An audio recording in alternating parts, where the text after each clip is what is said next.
नमस्कार। GL classes में आप सभी का एक बार फिर से स्वागत है। आज हम सब पढ़ेंगे महत्वपूर्ण प्रश्नोत्तरी के बारे में। तो ये वर्णमाला और लिपि कह सकते हैं, उससे जुड़े हुए जितने भी प्रश्न बनेंगे वो आज हम देख लेते हैं। ठीक है, चलिए भाई, सबसे पहले बात करते हैं पहले प्रश्न से। निम्नलिखित में से भाषा की लघुतम इकाई है।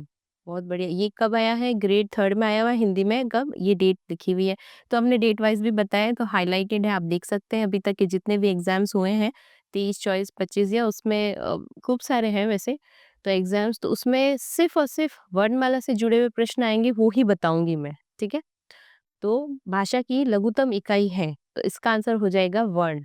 ठीक है, क्या हो जाएगा? वर्ण। अब वर्ण है तो फिर इन सब के बारे में भी बता दो। बिल्कुल बता देते हैं। ठीक है, अगर उच्चारण की दृष्टि से भाषा की लघुतम इकाई पूछे तो उसका उत्तर होता है ध्वनि। ठीक है, और अगर अर्थ के आधार पर पूछ ले कि भाषा की लघुतम इकाई कौन सी है, तो आप उत्तर लिखेंगे शब्द। और एज यूजुअल अगर व्याकरण की दृष्टि से भाषा की लघुतम इकाई पूछे तो हम उसका उत्तर लिखेंगे पद। ठीक है, वाह, एक ही प्रश्न से 4 का आंसर मिल गया। कैसे? देखो, हमें पूछा गया भाषा की लघुतम इकाई, तो हमने आंसर कर दिया है वर्ड, जो कि इसका सही आंसर है। फर्स्ट का आंसर है, यहाँ पे मैं लिख भी देती हूँ, द, यानी वर्ण आंसर है। अब आपसे उच्चारण की दृष्टि से पूछे तो ध्वनि लिख दीजिएगा, अर्थ के आधार पर पूछे तो शब्द लिख दीजिएगा, और व्याकरण की दृष्टि से पूछे तो पद लिख दीजिएगा। ठीक है, ये हो गया पहला क्वेश्चन सॉल्व। चलिए, सेकंड नंबर है, निम्न में ह्रस्व स्वर नहीं है। बहुत बढ़िया। इस प्रश्न में ये जो शब्द है, आप लोग मुझे बताइएगा, इसे ऋश्व पढ़ते हैं या हश्व पढ़ते हैं? ठीक है, बताइएगा जरूर, कहीं पे भी कमेंट कीजिएगा, बट बताइएगा जरूर। इसको कुछ बच्चे हश्व पढ़ते हैं, कुछ बच्चे ऋश्व पढ़ते हैं। शुद्ध रूप क्या है आप बताइएगा जरूर, मैंने तो बहुत बार बता रखा है। ठीक है, तो ऋश्व हश्व मैं दोनों ही बोल रही हूँ अभी, जिसको जो सही लगे उस हिसाब से लिखा है। ठीक है तो हश्व या ऋश्व। अच्छा, इसका अर्थ होता है छोटा। ठीक है, इसका अर्थ होता है छोटा। तो और ये संख्या में कितने होते हैं? भाई ये संख्या में 4 होते हैं। 4 कौन से? अ, छोटी ई, छोटा ऊ, और ऋषि, ऋषि, ऋषि है ना, ऋषि बाबा। ठीक है, तो आप देखो सामने ही है, अ है इसमें, बिल्कुल है, तो ये रॉन्ग नहीं है। ई है, नहीं वो तो नहीं है। ऊ है, हाँ बिल्कुल है। और री है, बिल्कुल री है। तो ये चारों है, तो फिर ये सर तो चाहिए ही नहीं हमें, इन्हें हटा दीजिए, ये नहीं है। बिल्कुल ठीक है। देखो, अच्छे से किसी चीज को आप लोग पढ़ोगे, याद रखने की कोशिश करोगे, तो वहां पे इतना, अब देखो बच्चे कंफ्यूज होते हैं, अ है नहीं, ऊ है नहीं, अ ऊ ई अ ऊ, ऐसे में गड़बड़ हो जाता है। इससे अच्छा याद रख लो, हश्व का मतलब क्या होता है? छोटा। तो अपने जो स्वर है उसमें से सबसे छोटे छोटे कौन से, उनको उसके अंतर्गत रख दीजिए। जैसे देखो हमने रख दिया, अ से बड़ा आ, छोटी ई से बड़ी बड़ी ई, छोटा ऊ से बड़ा ऊ, और टी से ऋषि है ना। तो ऐसे याद है। अब देखो मैंने चारों लिख दिए, मुझे याद है चारों हैं, चारों लिख दिए, तो अब ऑप्शन इजी हो गया ना, कट करना इजी हो गया, कर लिया हमने फटाफट से, है ना। तो इसका आंसर हो जाएगा द।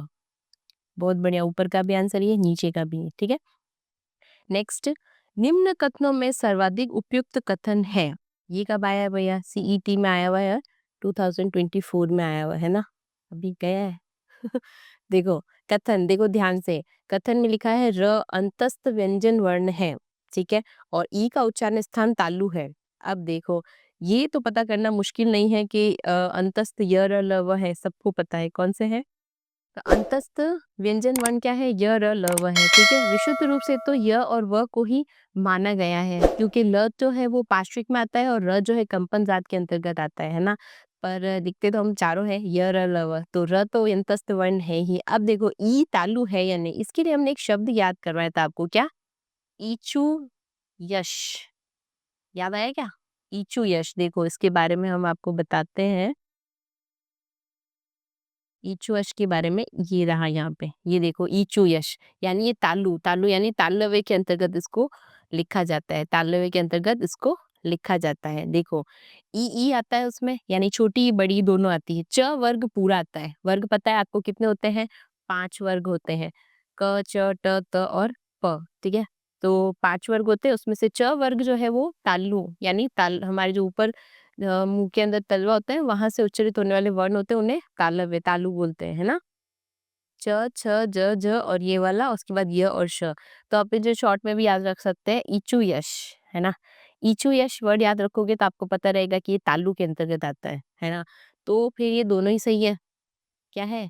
दोनों के दोनों सही है, नहीं है? बिल्कुल है, दोनों के दोनों सही है। कहाँ पे थे हम? यहाँ पे थे। यहाँ पे थे।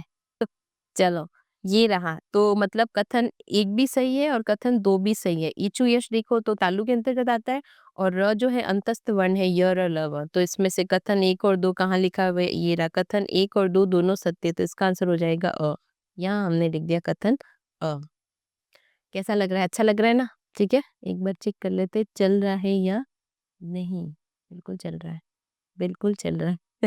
चलिए, तो ये बात हो गई। पहले का आंसर हो गया द, दूसरे का आंसर भी हो गया द और तीसरे का हो गया अ। नेक्स्ट पे चलिए, आ गए भैया, हम तो नेक्स्ट पे आ गए, ठीक है? नंबर 4 पे है संयुक्त व्यंजन श। किन वर्णों को किन वर्णों से मिलकर बना है? ये कब आया है? ये देखिए 25 में ही आया हुआ एग्जाम में। तो इजी है। संयुक्त व्यंजन कौन-कौन से होते हैं? श, त्र, ज्ञ और श्र। ठीक है? श्रीमान वाला, है ना? ठीक है? तो इसमें से इसका आंसर होगा क, धन, श, यानी ये इसके हलंत वाला, षटकोण वाला श इसके अंतर्गत आता है। अच्छा, इसका टुकड़ा हम कहाँ यहाँ कर देते हैं?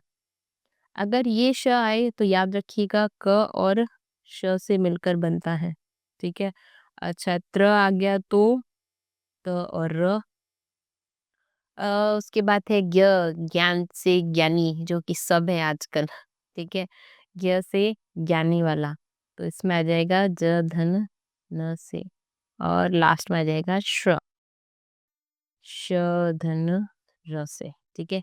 ये हो गए संयुक्त व्यंजन। हमें तो एक ही चाहिए, एक्स्ट्रा में 3 हमने ऐसे ही देख लिए, तो इसका आंसर हो जाएगा ब। चलिए भैया, ब पे टिक कर दीजिए। कर दिया हमने। फिर भी चाहो तो आप लोग चेक करने के लिए, इसे लर्न करने के लिए हमने पढ़ाई है, जाके देख लो वीडियो, ठीक है? संयुक्त व्यंजन कौन से हैं? 5वां नंबर प्रश्न है, संयुक्त व्यंजन कौन से हैं? अभी तो देखा हमने श, त्र, ज्ञ, श्र, इजी है। य, र, ल, व जो है वो अंतस्थ के अंतर्गत आते हैं, पता है हमें। और श, श, ह ये जो है ये ऊष्म के अंतर्गत आते हैं, तो ये 2 ऑप्शंस तो क्रॉस हो गए, ठीक है? अब यहाँ बचा है प, फ, ब, भ। संयुक्त मतलब होता है 2 रूप में बने हुए, 2 वर्ण या अक्षर कहीं तो जुड़े हुए होने चाहिए। ये जुड़े हुए हैं नहीं, ये तो सब अलग-अलग वर्गों का हिस्सा है, तो ये भी नहीं है, तो बचा केवल श। तो ये हो गया हमारा उत्तर। संयुक्त व्यंजन कौन से हैं भैया? श, त्र और ज्ञ है। इसका आंसर हो जाएगा स। अगला देखिए, निम्न में संयुक्त व्यंजन है। कितनी बार पूछ लिया, संयुक्त स्टेनो वालों ने से पूछ लिया, रीट लेवल 1 से भी पूछ लिया, बाबा इसे पीटीटी वाले में भी पूछ लिया। तो मतलब फॉर श्योर एक संयुक्त व्यंजन तो इम्पोर्टेंट है। देखो कितनी बार रिपीट हुआ है। 11 में रिपीट हुआ, फिर 18 में रिपीट हुआ, फिर 21 में भी हो गया। तो सोचो, है ना? ज़रूरी है। संयुक्त व्यंजन याद रख लो, स्वर भी आते हैं। संयुक्त व्यंजन, संयुक्त स्वर दोनों आते हैं, तो आप दोनों याद रख लीजिए, है ना? चलो, इसमें भी पता है हमें, ये देखा श, त्र, ज्ञ, श्र। ब नहीं है, भ नहीं है, श भी नहीं है, तो बचा क्या? अ। तो इसका आंसर हो जाएगा अ, श्र। ठीक है? अगला, संयुक्त व्यंजन का उदाहरण है, हमें पता है, ठीक है? आ स्वर है, अंग और अ वाले में भी नहीं आएगा, क भी नहीं आएगा, बचा क्या? श, क, ध, न, श, श मिलकर बना है, तो इसका आंसर भी हो जाएगा अ। कोई भी प्रॉब्लम हो कमेंट करके पूछ लीजिएगा, वैसे इसके वीडियोस उपलब्ध आप देख सकते हो। देखो, मैं ये नहीं कह रही कि आप सिर्फ हमसे पढ़िए या किसी से भी पढ़ो बाबा, कोई फ़र्क नहीं पड़ता। जीवन में कुछ लक्ष्य बना के रखो, ठीक है? और ज़िद रखो उसे पाने की, है ना? ज़िद ही नहीं रखोगे तो फिर क्या मतलब, है ना? और ऐसा नहीं कि कोई बन रहा है तो मैं भी बन जाऊँ, वो भी नहीं। जिसको जो फ़ील्ड अच्छा लगे, जो पढ़ना सही लगे वही पढ़ना चाहिए। क्वेश्चन मार्क की परीक्षा देने से कभी परिणाम अच्छे आते ही नहीं है।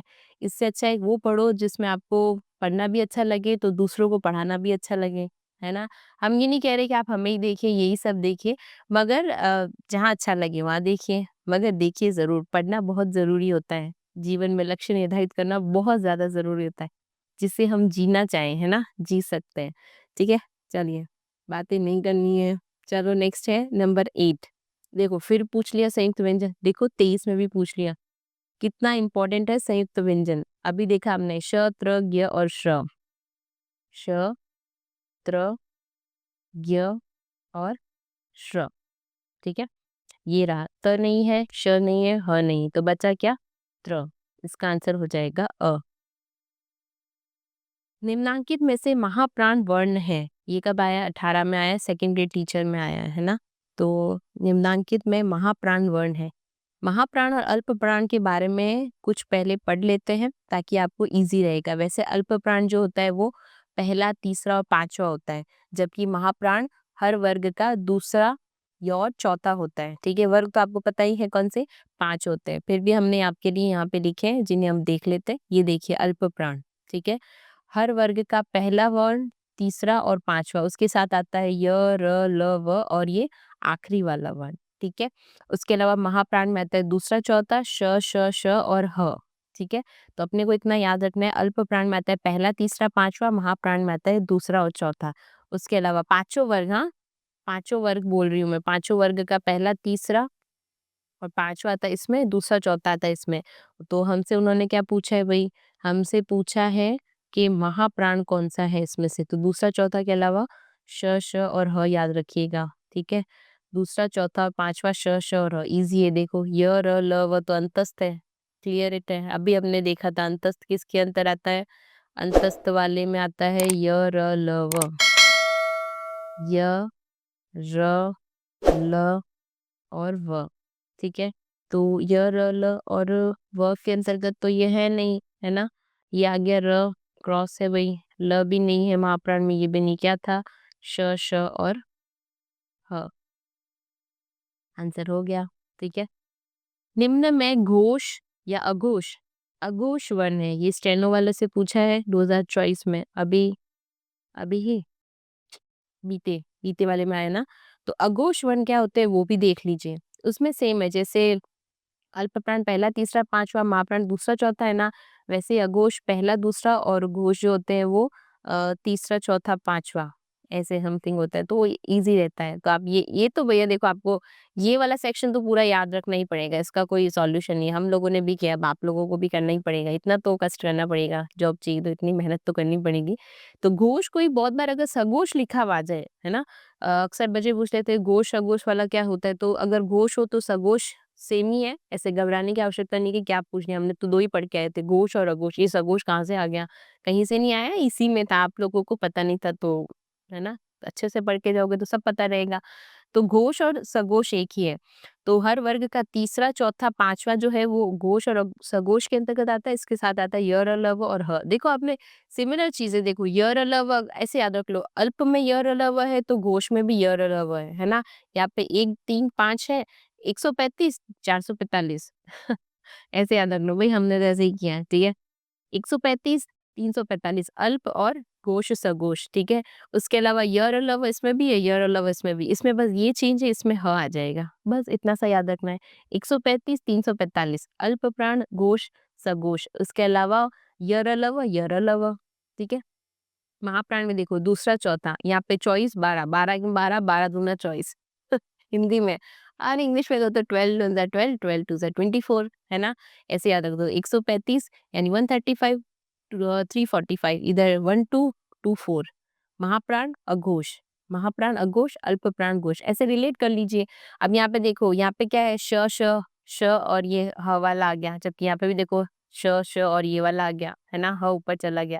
सिमिलर है, 2 3 4 बार अगर आप ध्यान से देखो, याद करने की कोशिश करोगे तो बिल्कुल होगा, है ना।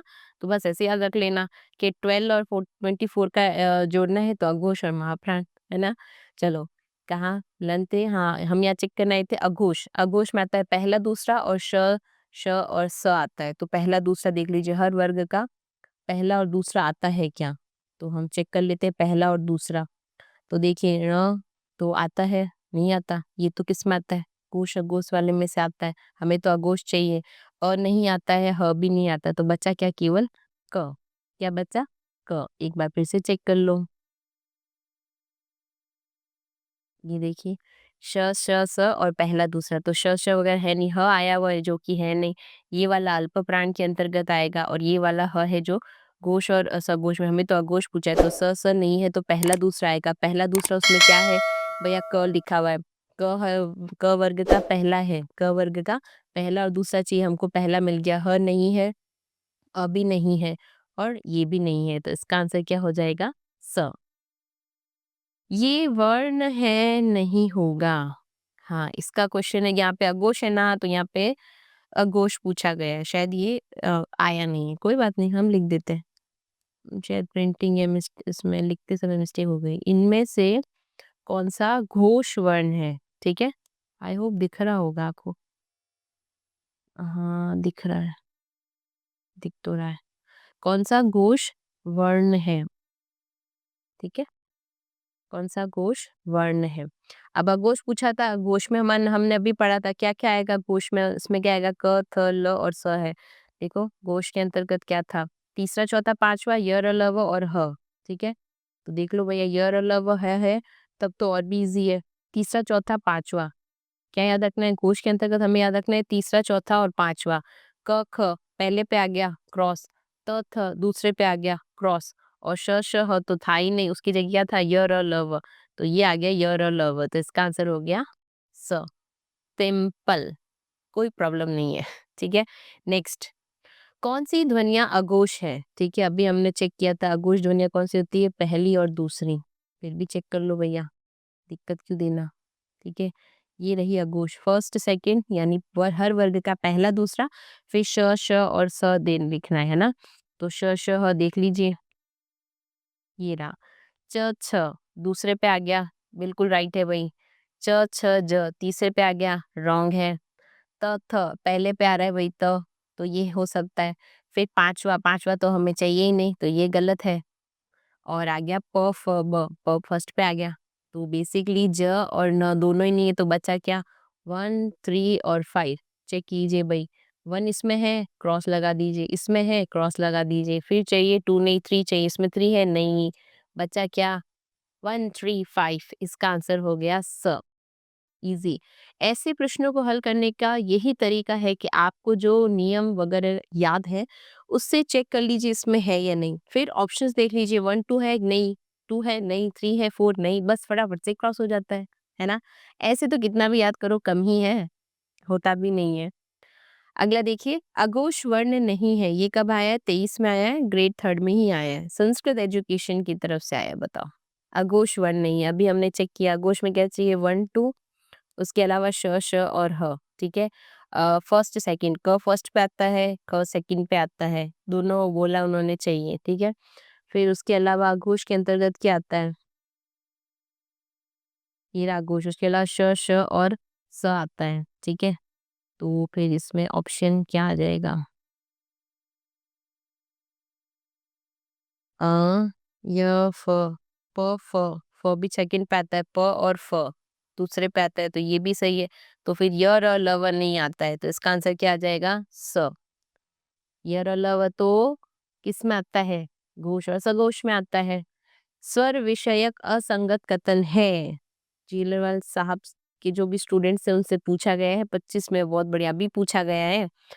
ऋस्व स्वर यानी ह है, बिल्कुल है, छोटा है। व्याकरण में ए संयुक्त स्वर है, बिल्कुल है। ए है, ऐ है, ये तो ऐ है, ओ है और औ है। उप्स, यहाँ तो मैं आ गई, दिखाई नहीं होगा, सॉरी, कहाँ लिखे हैं? ऊपर लिख देते हैं। ए आता है, ऐ आता है, ओ आता है और औ। ठीक है, ये चारों होते हैं संयुक्त स्वर, तो ये बिल्कुल सही है। ई ऊ महाप्राण ध्वनि है? नहीं, हमने तो ऐसा कुछ पढ़ा ही नहीं अभी महाप्राण में। और स्वर घोष वर्ण होते हैं? होते हैं, मुझे क्या पता, आप बताओ होते हैं नहीं होते? बिल्कुल होते हैं, तो इसका आंसर हो जाएगा स। ये गलत है, दिख रहा है क्या ये पेन? इधर लिख देते हैं स, इसका आंसर स होगा। ठीक है, ई उ महाप्राण नहीं होते, बाकी तीनों राइट है, ये वाला असंगत है। असंगत मतलब गलत बताना है आपको। ठीक है, चेंज करते हैं। नेक्स्ट, अग्र स्वर कौन सा है? बहुत बढ़िया भैया, अग्र स्वर नहीं पूछा। अग्र, उसके बाद आता है मध्य, फिर आता है पश्च। बताइएगा किसके अनुसार है ये, है ना? अ, ऐ, ओ, औ और उ। उससे पहले चेक कर लेते हैं अग्र, मध्य और पश्च कौन कौन से होते हैं। ये देखिए, अग्र में आता है ई, ए, ऐ। मध्य में आता है केवल अ, और पश्चिम में आता है आ, ऊ, छोटा ऊ, बड़ा ऊ, ओ और औ, ठीक है? वहाँ पे ऑप्शंस थे ही, तो ई, ए, ऐ, है ना? हमें क्या पूछा है? अग्र, अग्र में आता है ई, ए, ऐ। क्या आता है? ई, ए, ऐ। ई, ए, ऐ है कि इधर? बिल्कुल है, ये रहा। बाकी वालों पे लगा दीजिए चौकड़ी, क्रॉस, ठीक है? ये बचा इसका आंसर हो जाएगा क्योंकि इसका आंसर था ई और ए, ऐ। तो हमें ऐ मिल गया तो हम दूसरों की तरफ क्यों देखें? हम तो सिर्फ हमारे लक्ष्य को देखेंगे कि इधर अग्र कौन सा है? ऐ। बाकी ऑप्शन नहीं देखना, हटा दो उसको, ठीक है? अगला देखिए, अघोष वर्ण नहीं है। देखो आपने नोटिस किया होगा अभी-अभी रिसेंटली जो एग्ज़ाम हुआ उसमें सबसे ज़्यादा क्या पूछे गए? एक तो वो संयुक्त व्यंजन वाला, घोष, अघोष, अल्प प्राण, महाप्राण, है ना? नोटिस किया ना? तो बस ऐसे ही करते रहना उसको, खूब सारे क्वेश्चंस उसी की ज़्यादा बन रहे हैं, तो आपको भी उसी का ध्यान रखना चाहिए। अघोष हमने अभी पढ़ा था, ये कब आया है? संस्कृत एजुकेशन की तरफ से 3rd ग्रेड में आया है। अघोष में आता है पहला, दूसरा, उसके अलावा क्या आता है? श, श, स। आगोश के अंतर्गत पहला दूसरा तो हमने देख लिया, ये रहा पहला दूसरा, कीजिए क ख। अरे ये तो शायद रिपीट हो गया, अभी पढ़ा था ना? हाँ। ओह, हाँ वही पढ़ा ही है, शायद रिपीट हो गया, कोई बात नहीं। जल्दी में बना है क्या? ये शायद रिपीट हो गया है, शायद क्या रिपीट ही हुआ है, कोई बात नहीं। पर इसका आंसर हमें पता है, ये भी सही है, ये भी सही है, ये भी सही है। इसका आंसर हो जाएगा व अघोष वर्ण में नहीं आता है, ठीक है? कोई बात नहीं, रिपीट हो गया, चलेगा, है ना? नेक्स्ट टाइम एक्स्ट्रा डाल देंगे क्वेश्चंस, ठीक है? 17 यानी 17वें नंबर पे अनुनासिक का संबंध होता है। ये स्टेनोग्राफर एग्जाम में आया है 21 में। केवल नाक से, नाक और मुख से, केवल मुख से और इनमें से कोई नहीं। तो सबको पता है अनुनासिक का संबंध नाक और मुंह दोनों से होता है, ठीक है? अंतस्थ व्यंजन नहीं है। अरे हमें पता है अंतस्थ व्यंजन य, र, ल और व। चलो भैया चेक कर लो। ये बिंदी नहीं है ऊपर, गलती से आ गई है, ठीक है?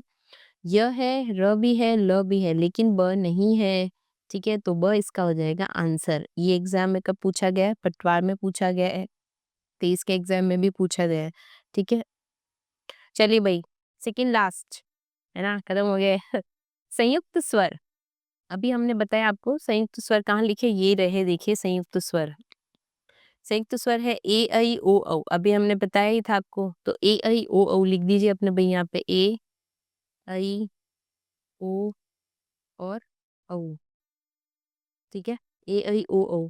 तो ए, ऐ, ओ चेक कर लीजिए, ई नहीं है, अ नहीं है, उ भी नहीं है, तो ओ हो जाएगा इसका आंसर। इनमें से कौन-सा कथन सही नहीं है? इनमें से कौन-सा कथन सही नहीं है? अ कंठ्य ध्वनि है, बिल्कुल है। ई मूल स्वर है, बिल्कुल है। आ दीर्घ स्वर है, बिल्कुल है और ई संयुक्त स्वर नहीं है बाबा। ये रहे संयुक्त स्वर तो। संयुक्त स्वर में ये 4 है, ई तो है ही नहीं। ये नहीं है तो इसका आंसर क्या हो जाएगा? द। ठीक है? कैसा लगा ये वीडियो? अभी तक के जो क्वेश्चंस हमने बताए हैं और ऐसी सीरीज़ अभी आनी बाकी है।